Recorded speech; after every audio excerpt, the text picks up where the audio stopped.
Here's another interesting case. This individual was on hospice and basically bedridden. So the expectation was that he was not going to live very long. And a family member had contacted us and said, look, this is my godfather, and he's very important to me, and he's a very strong man years ago, and now just seeing him wither away like this, I just want to see if there's anything that could be done.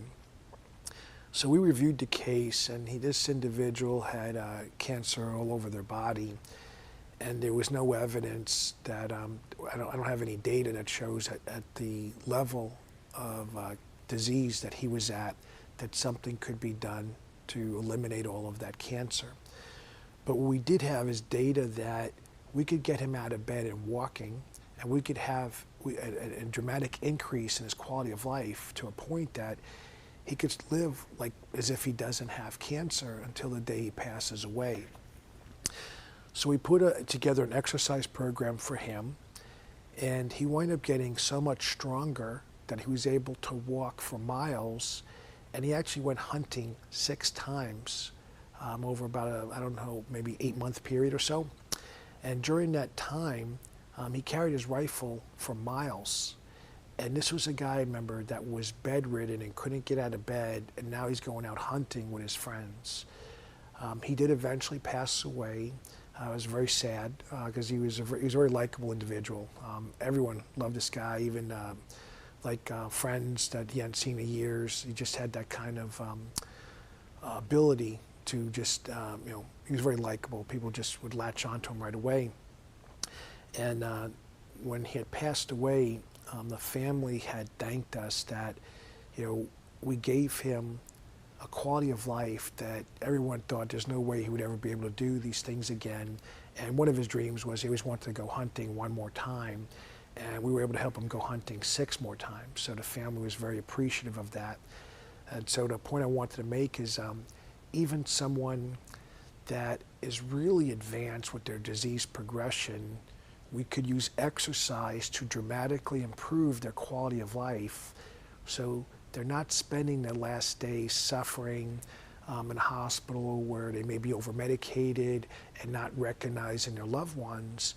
His last days, he was out hunting, he went out on a date, went dancing, things that normal people would expect to do in their lives. And you wouldn't know, like if you looked at him, there might be, he didn't look like he was dying of cancer, is my point.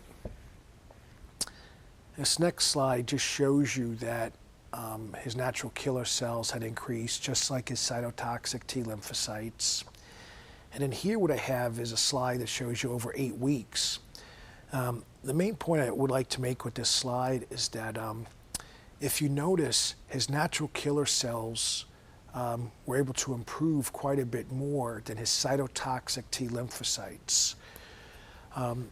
He did get some improvement in his cytotoxic T lymphocytes, like if you look at early on versus later, but he didn't get as much of an improvement in the cytotoxic T lymphocytes as the natural killer cells. This individual is on a lot of chemotherapy. Over the course of his care, he got enough chemotherapy that the expectation is that his immune cells would be gone. But we were able to show that we were able to get pretty significant improvements. We more than doubled some of his counts. The one finding, though, that we learned by the time we had worked with this individual is that the people that were able to get their immune counts higher over a certain threshold, those people actually beat cancer and they don't get cancer again.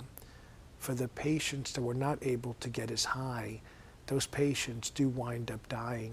And so we were able to develop an algorithm where we could show that exercising at a certain amount for a certain number of days per week could help people get to those threshold levels that are critical for making sure that they survive the disease and they beat it.